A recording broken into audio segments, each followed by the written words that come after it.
I rise today with a deep sense of honor and a deep sense of sadness to speak about the late Senator Charles Harding Percy of Illinois, who passed away this past Saturday with his family completely surrounding him. Before I begin, though, I also want to speak about two other losses to the Senate family, which grieve me greatly. One, of course, is Sarah Cara Kennedy, the beloved daughter of Senator Ted Kennedy, and also Eleanor Mondale, the beloved daughter of Vice President and Senator Mondale. Each of these two wonderful people died at the age of 51.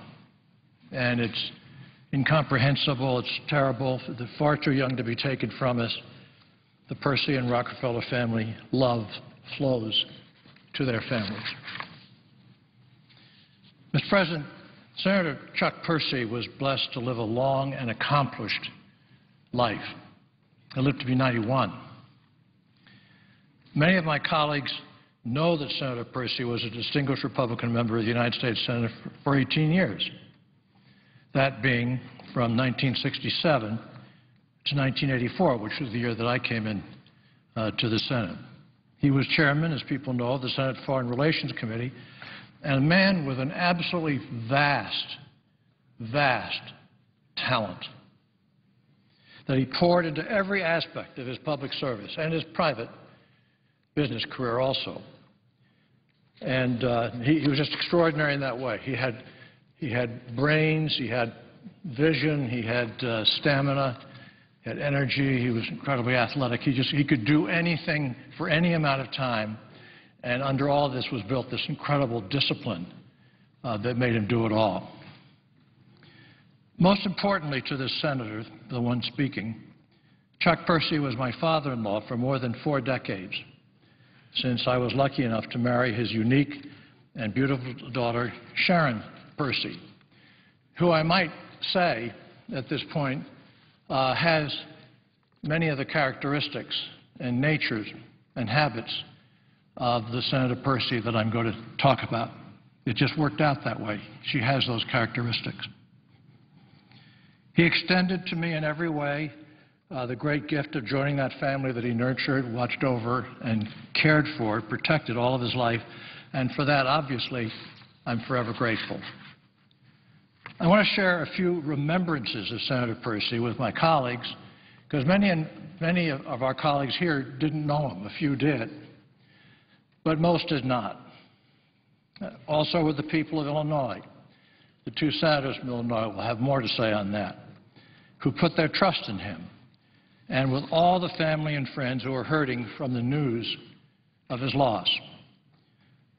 Chuck Percy was absolutely unshakable in his belief in the future. He believed in our country, and he believed in our ability to make this world a better chance if we would only put our minds and will and discipline to it. He was a believer, and it was always, he saw not through a glass darkly, but through a glass brightly. It was his nature. And he was guided more by what was right than by party label. In a press interview, interestingly, in 2008, then Senator Barack Obama noted that his hope was that more Republicans would look at current members of their party for inspiration and then compare them to Abraham Lincoln and Chuck Percy, two pretty good Republicans, he said. What made Chuck so magnetic and so successful was his determination to share his optimism, to share his sense of promise with everyone around him, even at a very young age. Chuck Percy began his business career not at Bell & Howell, where, in fact, at the age of 29, he became the youngest CEO and president of any major company in America. But, in fact, he did it years earlier, at the age of 4. His family was impoverished. They had been devastated by the Great Depression. They were in bankruptcy. They were living and shifted from place to place in some of the most difficult parts of Chicago. So Chuck Percy, at the age of 4, wanted to help, and he knew how to help, the entrepreneurial instinct.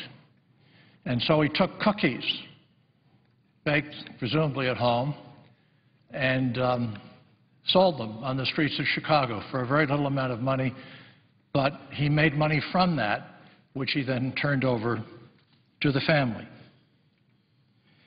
He helped his impoverished family weather the Great Depression and pushed himself by force of will to get an education all the way through the University of Chicago on scholarship. Before his business career took off, like many men of his generation, Chuck Percy went off to war, serving his country for 3 years as a naval officer during World War II. Upon returning home, he rejoined Bell & Howell and led that company from 1949 to 1964 through an astounding 32-fold increase in the expansion of sales in what were then cutting-edge film products. It was a very famous company then. He launched his political career in large part to get back into public service because he missed it. He yearned for it.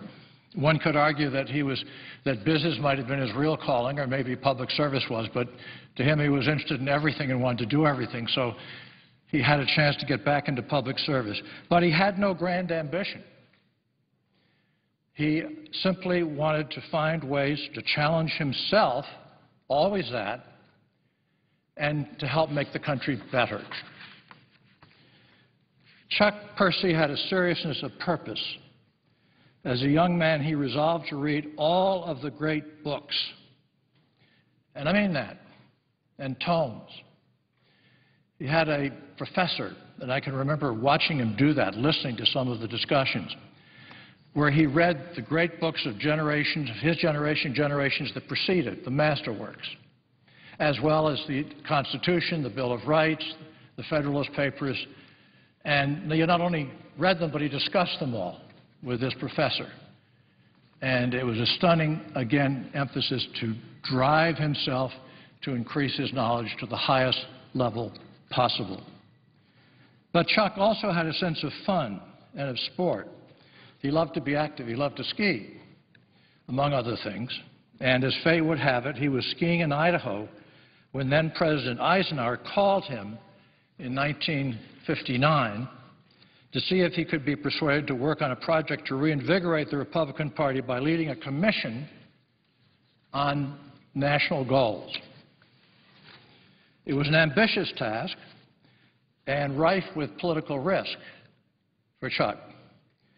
But Chuck didn't hesitate.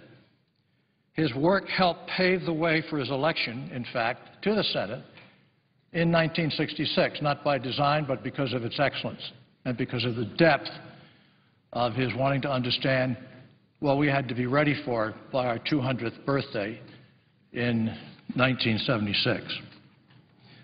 But even more than that, his report served as a template that I've mentioned for the reflection, for the soul-searching that went on in this country ahead of that 1976 bicentennial.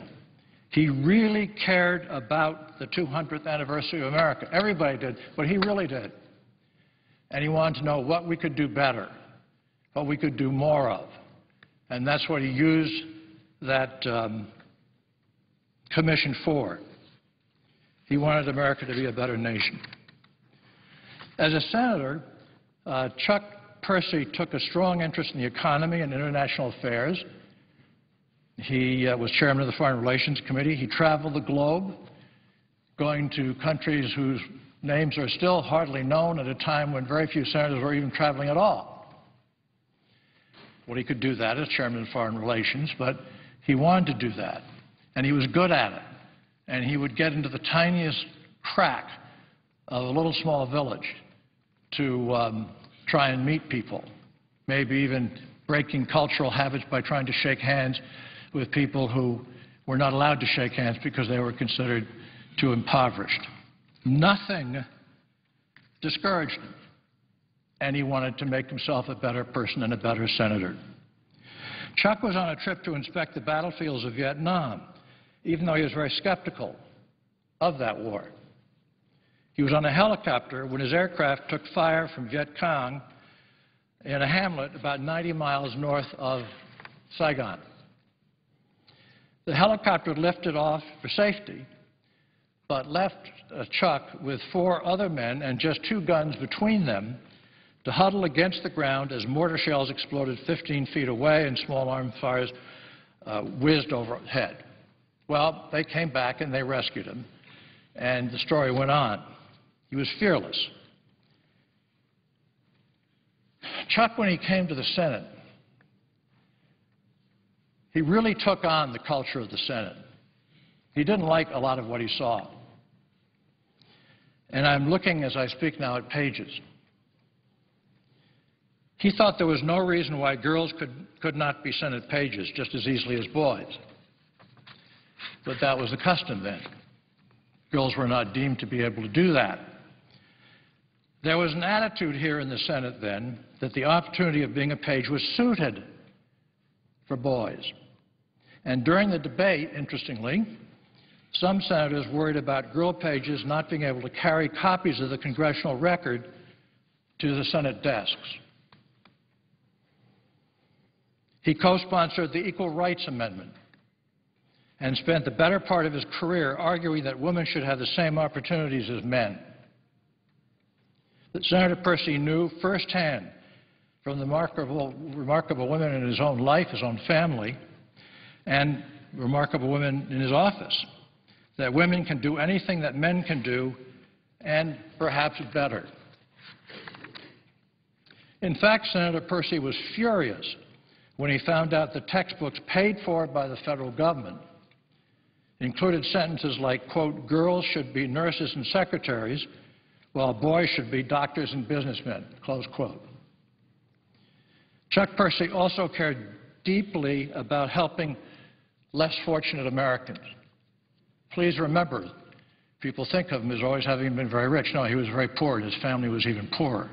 That's where he came from. He struggled for a long, long time. And he's rightly credited for authoring and pushing the first ever legislation to create opportunities for home ownership for low-income Americans. He focused on older Americans. He wrote a book back in 1974 about the daunting process of growing old in America. This is back in '74, just 9 years after Medicare. And the shameful living conditions and hospital conditions that the elder poor had to face. His book was a call to action and a moral imperative to restore dignity to aging. Chuck favored open government and sunshine laws at a time when it was not popular. He felt strongly that in a democracy, the military establishment should be held accountable and answer specifically to civilian leaders. He also opposed, for the most part, war and took many positions that undoubtedly hurt him within his party. But in fact, he defied party labels, Mr. President, describing himself as, quote, fervently moderate.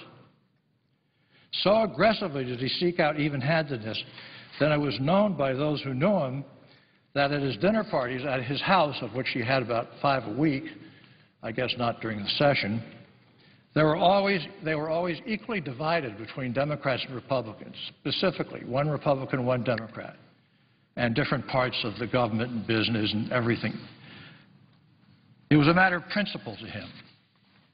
He wanted to hear all sides, though he was absolutely resolute when he made up his mind. One of the things that I thought was most captivating about Chuck was the fervor with which he held his beliefs. Senator Percy's desire to be president became to be well known. But something, and he wrote actually about it publicly, but the timing was never quite right, and so that didn't happen. He lost his race for a 4th Senate term in 1994, just when this senator was coming into the Senate, And it was one of several very difficult times that Chuck Percy faced in his life with courage and with grace. Early in his life, number one, his family was literally penniless when his father lost a job, all of their savings. And then later, at midpoint of his career, he lost a beloved daughter, Sharon's twin sister, Valerie, in an unspeakable and lethal crime that still tears at the soul of our family. And then, in his final years, he was struck down by Alzheimer's for a decade or more. There's no cure for Alzheimer's. The end was fated. He was never downcast. He was always, until he no longer could, trying to read, walk, do something, play tennis, have meals outdoors, whatever. But it was through the whole of his dynamic and full life that Chuck Percy steadily became the great man who I've been privileged to know, admire, and love deeply. Chuck warmed to a challenge. He leaned into life in every way, insisting for himself, his children, and his grandchildren that the best part of living consists of learning, of improving, and trying to do better each day. His energy and his focus on this process, fueled in part by Christian Science, was amazing, unmatched as far as I'm concerned. He was an incomparable father to Sharon and to her siblings. He lived what he believed. Very simple. Never wavered in his unconditional support and love, and sought and created truth. America benefited greatly from his life and from his service. And the entire Percy and Rockefeller families have been incredibly and indelibly shaped by his legacy and by his love. Mr. President, I yield the floor. But first, I ask unanimous consent that a statement from the Percy and Rockefeller families be submitted to the congressional record and placed just after my statement as if read. I thank the presiding officer. Mr. President. Senator from Illinois. Mr. President, first let me extend my sympathy to my colleague, Jay Rockefeller from West Virginia, son-in-law of the late Senator Chuck Percy, and of course his wife and Senator Percy's daughter, Sharon. They are great friends, and I know that this loss, though they all found it inevitable, still brings a pain to their lives. I hope that the reflections of so many people on the greatness of Chuck Percy and his contribution to Illinois and to America will help to, in some ways, moderate the pain that they are going through. I join my colleague, Senator Kirk, today in paying tribute to our fallen colleague and friend, Senator Charles Percy, who died on Saturday. He served Illinois and our nation for 18 years here in the United States Senate. Although he ran against the two men who were my greatest political inspirations, Senator Paul Douglas and Senator Paul Simon, I always regarded Senator Percy as a friend and as an honest, honorable representative of our state of Illinois. It's a little-known fact about Chuck Percy that he was nearsighted in one eye and farsighted in the other. That unusual vision was a good metaphor for his politics as well. He described himself as fervently moderate, a progressive Republican. He said he was, quote, a conservative on money issues, but a liberal on people issues, end of quote. He used the word liberal in the days when you could get away with it. Charles Harding Percy was born in 1919 in Pensacola, Florida. His family moved to Chicago Rogers Park neighborhood when he was a baby. His father worked as a bank clerk. His mother taught violin for 25 cents a lesson. The bank at which his father worked failed in the Depression, and the Percy family was forced into bankruptcy and on to relief. Chuck Percy got his first job at the age of 5 selling magazines to help his family along. He sold his mother's homemade cookies door to door, rose at 3:30 in the morning to deliver newspapers, and parked cars and worked as a janitor, all while he was in high school. He worked his way through the University of Chicago on a half-tuition scholarship, and along the way had an economics professor, Dr. Paul Douglas. In 1936, while Chuck Percy was still in college, his Sunday school teacher encouraged him to enter a training program at the man's company. The company was Bell & Howell, a very small manufacturer at the time of home movie cameras near Skokie, Illinois. After graduating from the University of Illinois with a degree in economics, Chuck Percy went to work full-time at Bell & Howell. At 23, he was elected to the board of directors. At age 29, he was named Bell & Howell president and chief executive officer, the youngest person to head a major American corporation up to that time. In 14 years under Chuck Percy's leadership, Bell & Howell extended its reach in the consumer electronics market. Its number of employees increased 12-fold, and its annual sales climbed from $13 million to $160 million. In 1964, Chuck Percy was a delegate to the Republican National Convention. It was the same year that he ran unsuccessfully for governor of Illinois against Otto Kerner.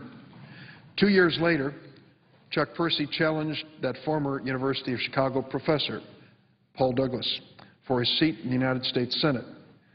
I knew all about that campaign. It was my first. I was a college student and an intern to Senator Douglas and went back to work on his campaign in Illinois when Chuck Percy challenged him. In the final weeks of that campaign, I was with Senator Douglas in my hometown of East St. Louis, Illinois. He was staying at the Holiday Inn, and he received word early in the morning that Chuck Percy's daughter, Valerie, had been murdered in their home. Senator Douglas, I remember this to this day, saw a church across the street from that Holiday Inn. It was St. Henry's Catholic Church. And though Douglas was a Quaker and later Unitarian, he said, "I'm going to that church to pray." He went in and he prayed for the Percy family. He walked out the door and he said in quiet tones to his staff, "This campaign is over until Chuck Percy announces it will resume. And we will say nothing about this tragedy other than to express our sympathy to his family." What a different day in American politics. Both candidates declared a halt to the campaign. It lasted nearly 1 month. It was the month of September. That decision showed a humanity and a respect which is missing in too many occasions from today's politics. Chuck Percy went on to win that campaign. In the Senate, he backed consumer protection and environmental efforts and supported international nuclear nonproliferation. When you listen to his agenda of priorities, you find it hard to place it in today's very conservative Republican agenda. A Navy veteran, he was an outspoken opponent of the war in Vietnam. It's an act of political courage that earned him a place on Richard Nixon's infamous enemies list. He was the first senator to call for an independent prosecutor to investigate Watergate. In 1970, he joined the Foreign Relations Committee.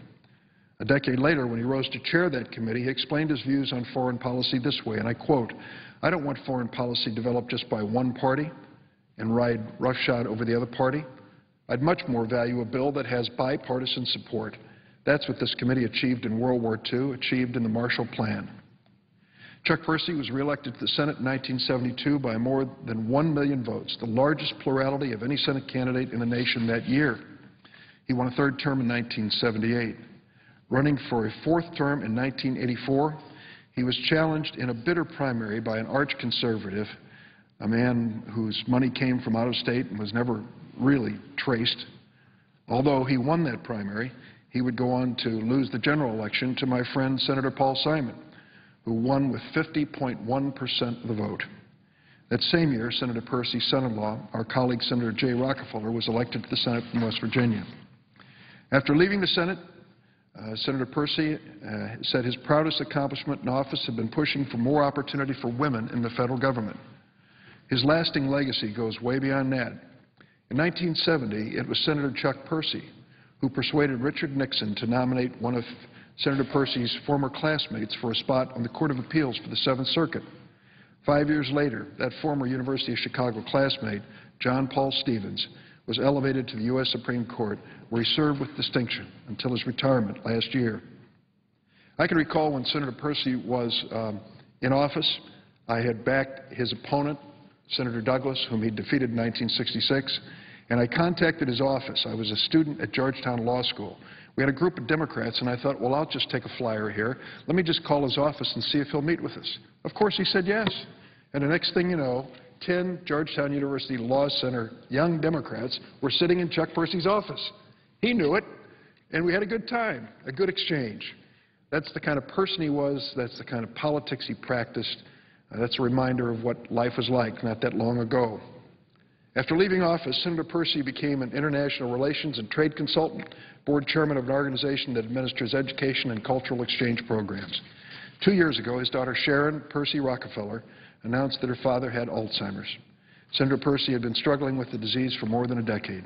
Even out of office, he would call me from time to time, usually with a request about Washington, D.C. Illinois was his love, and Chicago area always his hometown. But he had a passion and love for Washington, too, and he worked hard to make this a better city.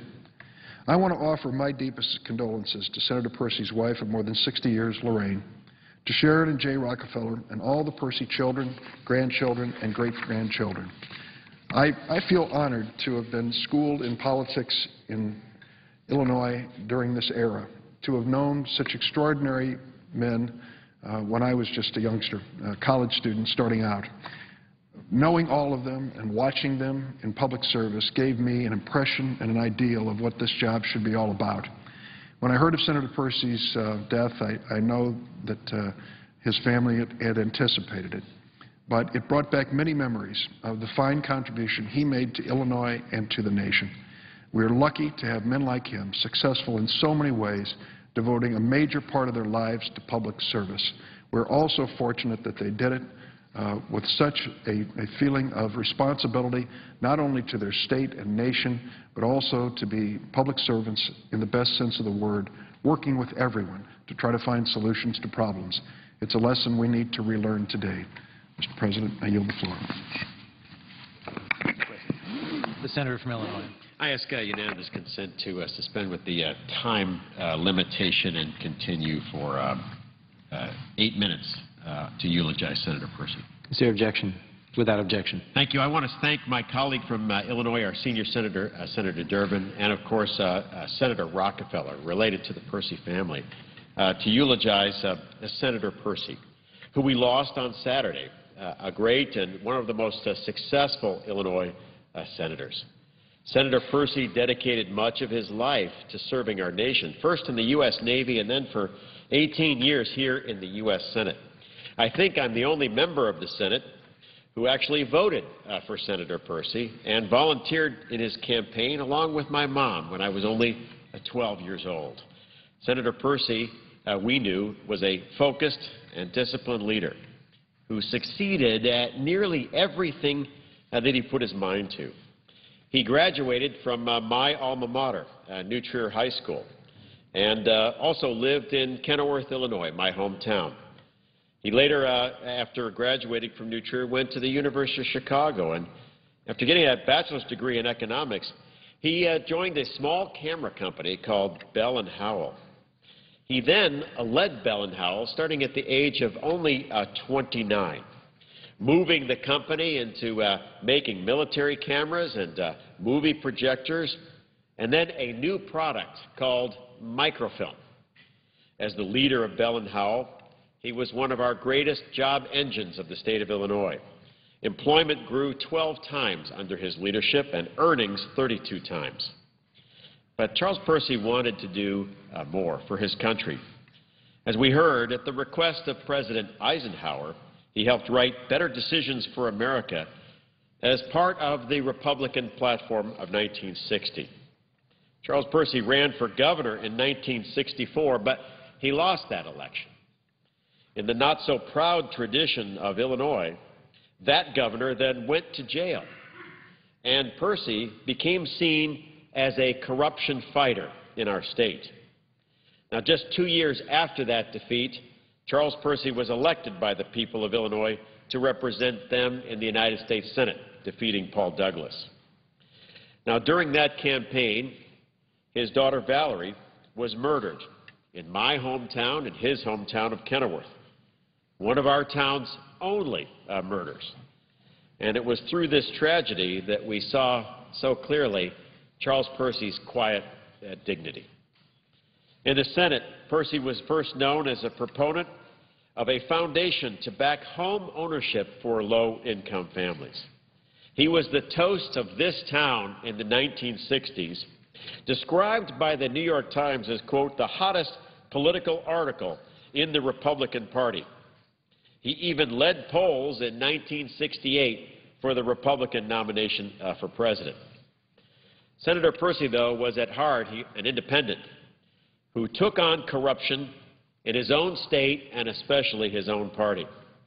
He moved to the first resolution calling for an independent prosecutor on the Watergate scandal.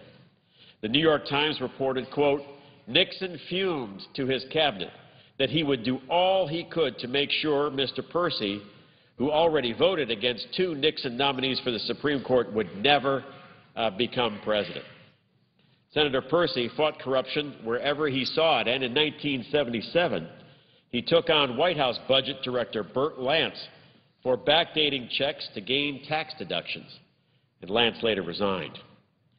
Senator Percy was best known for his work as the chair of the Senate Foreign Relations Committee during historic times when the United States recovered its nerve. It stared down the Soviet Union and it won the Cold War outright.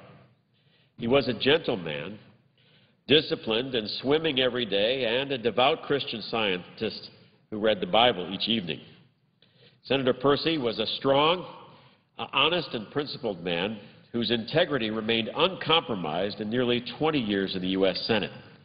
He believed that accountability, checks and balances, and transparencies should be the driving force of government. We will miss his moderate, fiscally conservative brand of politics. His legacy is one of genteel, thoughtful leadership, and his fight against corruption in the state of Illinois is sorely missed today. I send my sincere condolences to Senator Percy's wife, Lorraine, and his children, Sharon and Roger and Gail and Mark, and their spouses, including our colleague, Senator Rockefeller, and to the grandchildren and great-grandchildren, and many friends and family that will mark his passing at the funeral on Wednesday. Senator Percy was one of the best-remembered Illinois senators. He represents a tradition in some sense followed by me. And as a former volunteer for his campaign and voter for him, we mark his loss today. And with that, Mr. President, I yield back.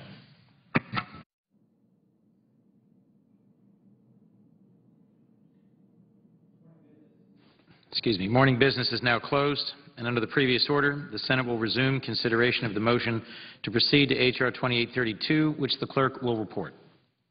Motion to proceed to calendar number 166, H.R. 2832, an act to extend the generalized system of preferences and for other purposes. Under the previous order, the time until 5:30 p.m. will be divided and controlled between the Senator from Montana, Mr. Baucus, and the Senator from Utah, Mr. Hatch, or their designees. Senator from Montana. Mr. President, I might say to my good friend from Alabama, I don't plan to take a long time here, maybe like 10 minutes total, to keep my good friend Will informed of where we are at this point. Mr. President, I ask unanimous consent that the following members of my staff be granted floor privileges during the consideration of the Generalized System of Preferences Act. Is there objection? Without objection. They include Jane Beard, Sarah Babcock, Danielle Fidler, Sarah Harshman, Madeline Forbes, Laura Jazkrieski, Stephen Simpson, and Jonathan Goldman.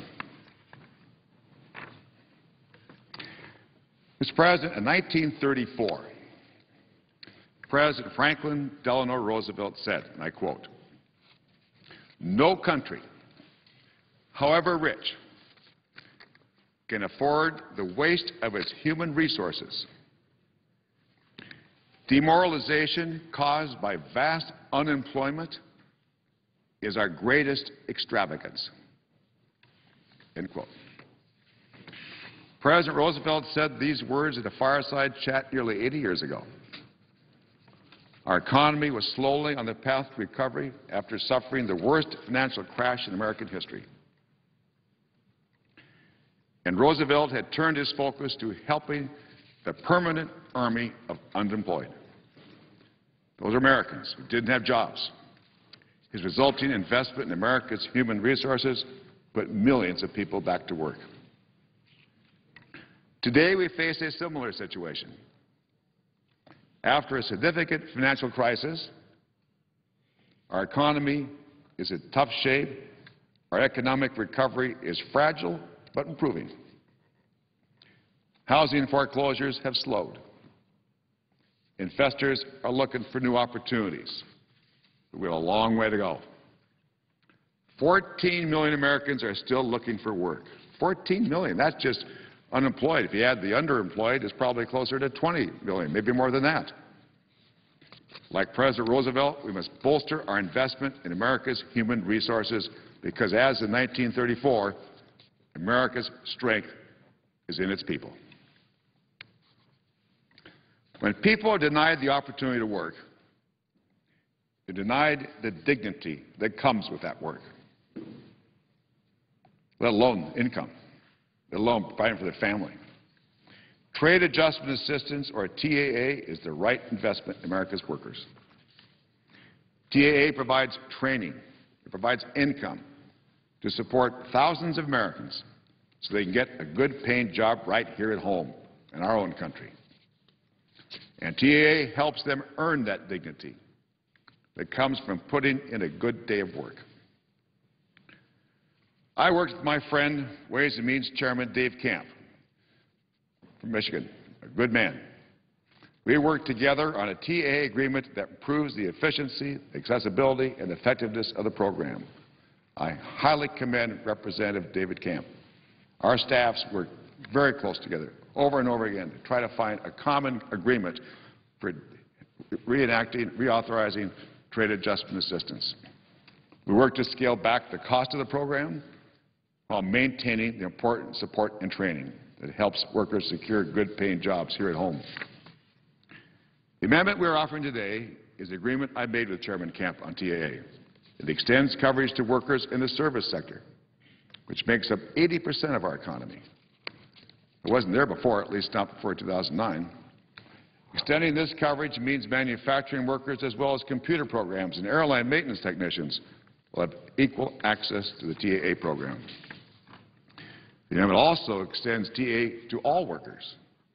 Current law does not cover 8 of our top 10 trade partners, including China, Japan, and Korea. Our amendment removes this geographic limitation and expands TAA's benefits to cover trade with all countries. Job training is the heart of TAA. Training. This training has a proven track record of providing workers the skills they need to secure their next job. And we know that it works. It works well in my home state of Montana and across the country. Al Drabus worked at Plum Creek Lumber Mill in Pablo, Montana.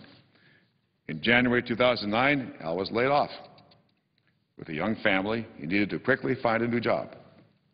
But after he spent months sending his resume around, he realized that he needed to update his skills. If he's going to get a job, he had to get better skills. So what did he do? He signed up for TAA and began training in recreation power equipment repair. Following his classroom training, TAA partnered with him, partnered with Al, and partnered with a local employer, S&S Sports, which specializes in all-terrain motor vehicles and jet skis and other boats that are so important to so many people in our country, and they're a lot of fun, I might add. Al began on-the-job training with S&S and did such a great job that the company hired him full-time. Because of TAA job training, Al now has the security, he has the dignity that comes with a full day's work, and he can continue supporting his family. In addition to providing essential job training, our TAA amendment also helps American workers maintain health insurance for themselves and their families. TAA-eligible workers have access to the health coverage tax credit. That provides a 72.5% tax credit subsidy to make health care more affordable. Otherwise, they wouldn't have any health insurance. With nearly 50 million uninsured Americans, this benefit is more important than ever. And finally, the TAA agreement strengthens programs to help American small businesses and small farmers. These programs, TAA for firms and TAA for farmers, provide targeted, intensive technical assistance to help small businesses and farmers improve their business plans, and they provide seed money to implement those plans. This bill also provides duty-free access to the U.S. market for imported products from certain developing countries, otherwise known as GSP. The Generalized System of Preferences, GSP, lowers the costs on inputs for American employers across the United States. American manufacturers use GSP imports. Again, these are imports from developing countries, and the tariffs are reduced so that those imports could come in more easily for Americans. American manufacturers use GSP imports to build cars, to produce steel, and manufacture hydropower turbines, for example. Since GSP expired last year, American companies have paid nearly $400 million in tariffs on these imports. It's been added cost to American business, $400 million. By reauthorizing and extending GSP, we ensure that these workers and workers in 129 countries around the world have the opportunity to earn the dignity of work.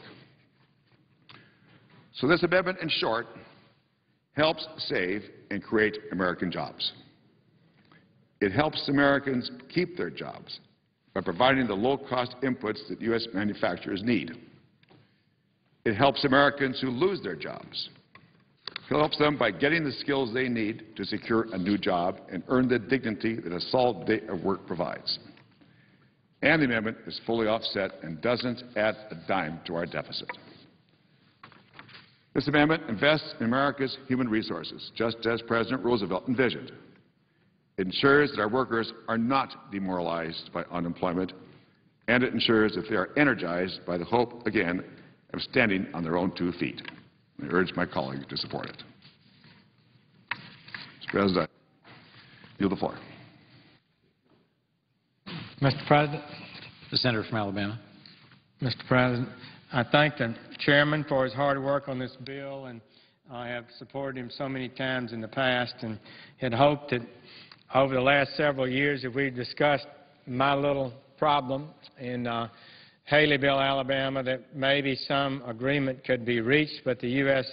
Trade Representative who talks sympathetically and does nothing, and the congressional committees seem to be of the view that any change, even though that's what they're empowered to do, is somehow not possible, and we shouldn't make changes in our trade laws. So I have objected today to going to this bill because I'd like to see some modest changes made in it. We are facing job losses in America, as my colleague has said. More than 25 million Americans are unemployed or underemployed. The unemployment rate remains above 9%, and in my state, Alabama, unemployment is now higher than national average. Just a few years ago, we were below the national average. In times like these, Congress ought to consider options that create a favorable environment for good businesses without adding more to the debt by spending money to try to stimulate an economy. One such measure would be a small change in the Generalized System of Preferences, GSP, which the Senate is considering. Some background. The GSP was enacted in 1974 to give developing countries duty-free access to our markets while still protecting American industries. Importantly, it's a key concept of the whole plan of GSP was that if a product is made in America, that type of good would not be allowed GSP preferences, would not allowed to be imported duty-free if we have an ongoing market. But in some instances, we did not have ongoing production, and so we allowed poorer countries to import duty-free because it did not lay off American jobs. Importers are not allowed a preference, the lower rate under those circumstances. Unfortunately, the United States Trade Representative has concluded a number of years ago otherwise and made an exception, straying from this original fundamental principle. And it threatens the sleeping bag American textile industry and those industries that support it. In 1992, the U.S. Trade Representative added sleeping bags to the list of GSP-eligible products in a special effort to support, it appears at that time, the textile industry in the Czechoslovakia. But apparently Czechoslovakia never produced textiles, and decades went by, or never produced a sleeping bag. It apparently was a political deal, wanted to help Czechoslovakia after the fall of the wall. We can understand that. But you see what's happening? Some political part of the government worrying about foreign policy decides that we don't care too much about American sleeping bags or whatever. We want to make friends with our country, so we forego American jobs for foreign jobs in a way to win favor with those companies, those countries. I'm not saying that's never good. I'm just saying that when you do that time and time again, you begin to concede too much of American wealth and jobs. So GSP was in effect in 1974, and it was to help those countries. And I don't think it should have been changed. The company began, but a few years ago, a Chinese company began to produce sleeping bags and import them into the United States. They are not eligible to be a GSP low-cost, duty-free shipper because they're not a poorer nation that qualifies under the GSP. And they began to import into the United States. So when it became clear that we had a good American company that can compete effectively against them, they realized there was a loophole out there, that Bangladesh could qualify for this loophole. So they moved their plant over to Bangladesh, at least in name they moved it, continued to supply the materials to Bangladesh where the sleeping bags are produced, and they imported duty-free under this loophole that should never have been created. It's put Americans out of work. So with regard to China, I just have to note that it's not a principled free trade country. They are out aggressively to advance their interest and the interest of their companies and to sell everything they can sell abroad for it, to advance their interest, and regardless of how many Americans are placed out of work. So I think our leaders have got to begin to be sensitive to these practices. When will we start tough negotiations on behalf of our workers instead of resisting efforts to help our workers be competitive?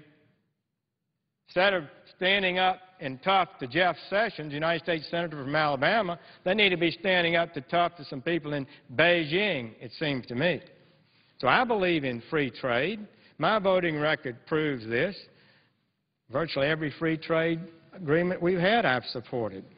But free trade is not free if we allow ourselves to be exploited, if we hand unfair advantage to other nations. Haleyville is a small town. It's in the county of Winston, known as the Free State of Winston. Winston County claims, and I think in effect did, secede from Alabama when Alabama seceded from the Union. There are people in Winston County named Ulysses right now after Grant. It's a remarkable county. It's an hour and a half from Birmingham, the closest center, very rural, 15, 20, 25,000 people. Also Marion County in the same area. And they have high unemployment, about 14% unemployment in that area. And these 100 or so jobs are important. I just would tell you, I went there a few months ago. Had the local high school band play, and they welcomed me. All the employees were there, and they pleaded with me to do what I could to help them save their jobs, and I promised to do so. And I'm afraid we are in the mood of this country. This bill is moving, and we'll just move it through, and people will forget those people back home in Haleyville, but I'm not forgetting them. I believe they have a legitimate request to make to their government, that the true principles of GSP, that you don't get to import textiles into the United States if there is a domestic manufacturer who would be adversely affected. You can import them, but you pay the 9% tariff that other countries pay on the textiles. So I'm afraid what's happening in Haleyville, sadly, is a symbol of our broken system. This trade loophole contradicts GSP principles. I believe it's indefensible. It is a benefit to China paid for directly by American workers. It just is. This company in Alabama pays taxes, obeys the regulations, they play by the rules, and ask for nothing more than a fair shake. And how do our laws reward them? Out of the blue, they find they have competition now from a foreign import. So we give Bangladesh the ability to skip all the taxes other importers pay on behalf, and really on behalf and primarily to the benefit of a Chinese company, so they can undersell the plant in Alabama. So what happened to the President's pledge from just last week? He said, you know, it was to make sure more products, he said, are stamped with 3 words, quote, made in America, close quote. The GSP is supposed to exclude benefits to American-made textiles and import-sensitive products. Yet through a loophole and a ruling by the USTR, sleeping bags are not even considered a textile. If sleeping bags are not a textile, what are they? They're not food. They're not a water pump. They're not a piece of machinery. They're not a wrench. They're made of fabric and fibers. They're clearly a textile. For this reason, some sections of the United States Code, including the Berry Amendment, designate sleeping bags as textiles explicitly. It makes no sense for the government to recognize sleeping bags as textiles under some sections but not others. All I'm proposing is to bring uniformity to the law and to follow the intent of the GSP as initially passed. Fast-growing experts from Bangladesh are threatening American sleeping bags throughout the United States. There's an industry that's grown throughout the United States. Excel Outdoors, really a California company, employs nearly 100 people in the county. But already, Excel has seen a 20% decrease in its sales. If the appropriate changes are not made, then this factory will close and 100 American workers in Alabama will lose their jobs. Others around the country will lose their jobs. Let me tell you a little more about Excel. They came under new ownership in 2005. The new owner had planned to close the factory and send the jobs to Mexico, to try to build a plant in Mexico. Instead, he realized the competitiveness of being in Alabama. At this plant, he met the people. He liked those people in Haleyville. They surprised him. He thought he could try it. He would give it a shot. He brought jobs back from Mexico and China, and since then they've prospered, creating quality sleeping bags right here in the United States.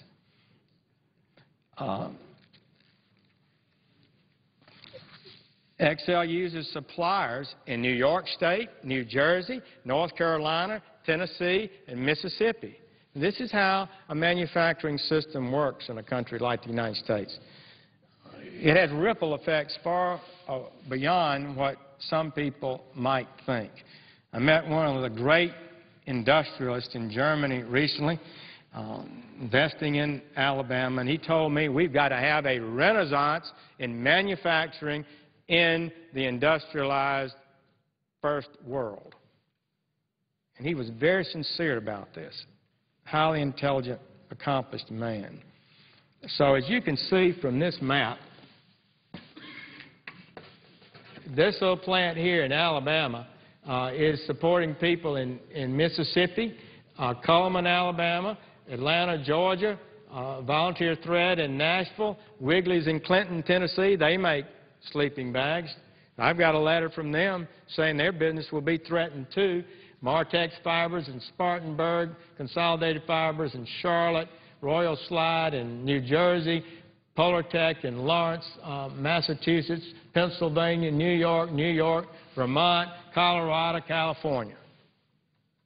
So these things have ramifications. Indeed, I was talking to a person with deep experience by chance recently in the textile industry, and he told me they're becoming more competitive.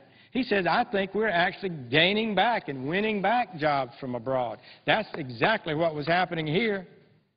This man made a gamble. He bet on the United States. He didn't know they would figure out a way to go to Bangladesh and undercut him. So this carve-out, created for Czechoslovakia, discovered and used by a Chinese company, is creating jobs abroad and not in the United States.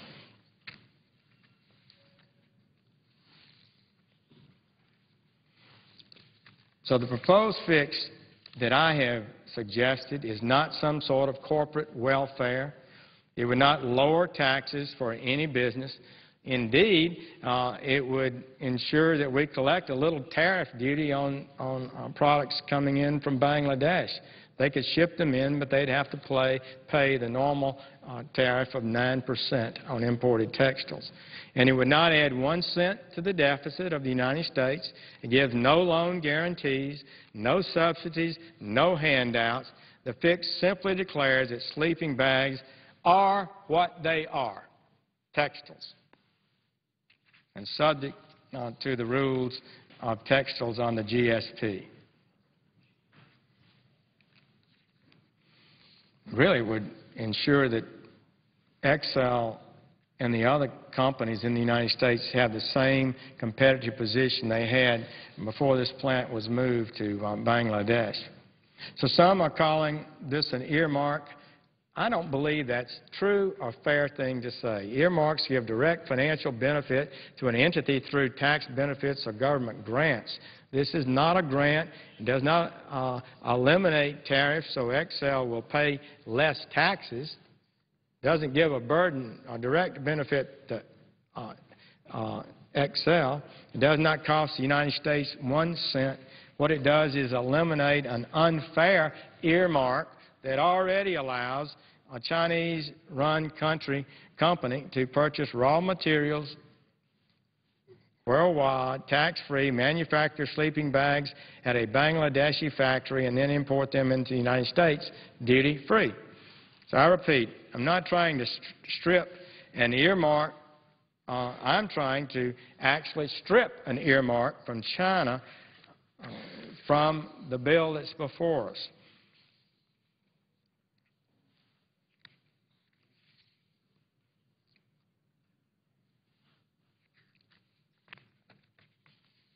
Mr. President, I'm asking that we uphold the values and rules that we have put into law. I don't know how this thing was changed after Congress passed it in 1974 that said if you import textiles, you have to pay a tariff unless there's no domestic manufacturer of that textile against whom you're competing. How that got changed, I'm not sure. So I ask that we eliminate the special benefit that's been provided to this country and this one textile. XL is just one company that is currently being hammered by this unfair loophole. They are indeed in financial threat. They were supplying 30% of the sleeping bags in the United States. They've seen a decline of 20% already in their products. And, Mr. President, I would offer into the record a letter from a number of companies that support my efforts here. Stein Fibers of Charlotte says, quote, "Excel has been a solid customer of Stein Fibers. For many years, we supply synthetic fiber fill for sleeping bags made at their plant in Haleyville." Wiggly Inc., they say that Bangladesh has recently entered the U.S. market and supplied over 700,000 sleeping bags last year. And they make sleeping bags, Wiggly's does, in Grand Junction, Colorado. They've copied their senators, and they've asked that we support my effort here. Ruskin Corrugated Containers in Coleman, Alabama, supplies the shipping packages for these products as they're shipped. Dunlop Lap Industries in Chattanooga, Tennessee, also say they are one of the largest suppliers of thread in the United States. And they are Excel is a customer of theirs. Smurfit Stone Container Corporation, Tupelo, Mississippi, is also a supplier of Excel. Royal Slide Sales Company, Inc.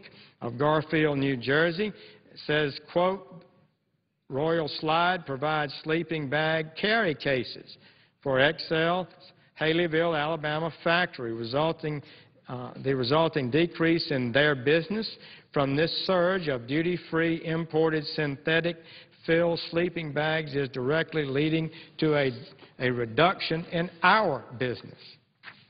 They support reform. Martex Fibers say, "We are a major supplier of fiber fill to Excel Outdoors. We have been proud to watch one of the last," listen to this, "we have been proud to watch one of the last remaining American sleeping bag factories keep going steadily, even as virtually all its competitors move their facilities to other countries," close quote. And they go on to say Excel is entitled to relief. Consolidated Fibers of Charlotte, North Carolina, says the impact on our company will be great if Excel Outdoors factory is forced out of business by these foreign imports without duty. We supply a great deal of fiber fill to Excel on an ongoing basis. So I submit for the record, Mr. President, ask unanimous consent these letters be made a part